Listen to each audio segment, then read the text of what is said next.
महर्षि पतंजलि को योग का जनक कहा जाता है। आज हम लोगों के बीच योग अगर इतना सुलभ है तो इसका श्रेय महर्षि पतंजलि को दिया जाता है। महर्षि पतंजलि बिखरे हुए योग के सिद्धांतों को एकजुट किए थे।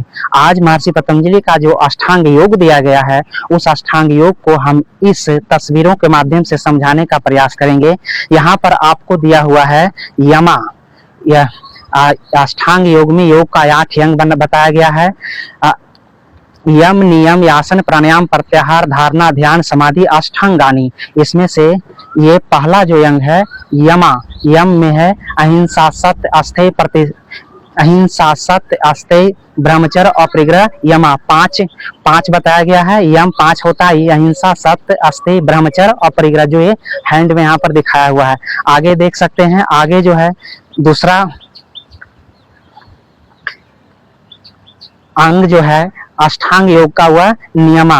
ये एक अनुशासन को दिखाता है, जिसमें शौच, संतोष, तप, स्वाध्याय, ईश्वर, प्राणिधान, ये 5 है। ये नियम भी 5 होता है। तीसरा होता है आसन, स्थिरम, सुखम, आसनम।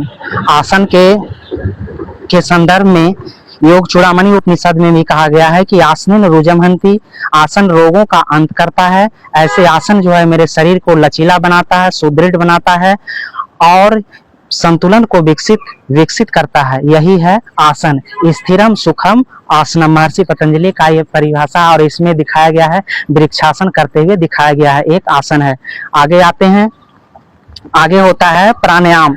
प्राणायाम का परिभाषा है महर्षि पतंजलि के अनुसार तस्मिन् सति श्वास प्रश्वास योर गति विच्छेदा प्राणायामा, अर्थात आसनों की सिद्धि हो जाने के बाद आती जाती सांसों का अवरोध करना ही प्राणायाम है। हालांकि महर्षि पतंजलि अपने योग सूत्रों में 4 प्रकार के प्राणायाम का वर्णन किए हैं। यही प्राणायाम है। प्राणायाम के माध्यम से अपने शरीर के प्राण ऊर्जा में वृद्धि किया जाता है। जिस शरीर में जितनी अधिक प्राण ऊर्जा होती है, वह शरीर उतना ही स्वस्थ माना जाता है।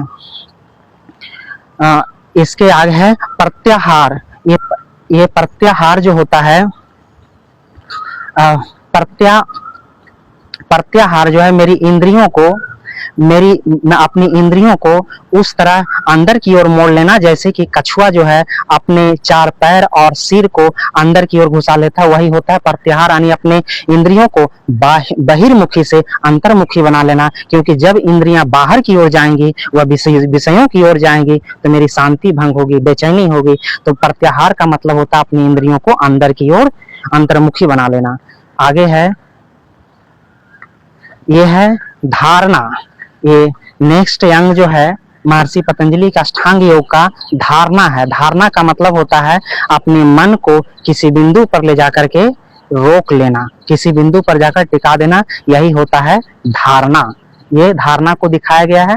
नेक्स्ट जो है यहाँ पर ध्यान।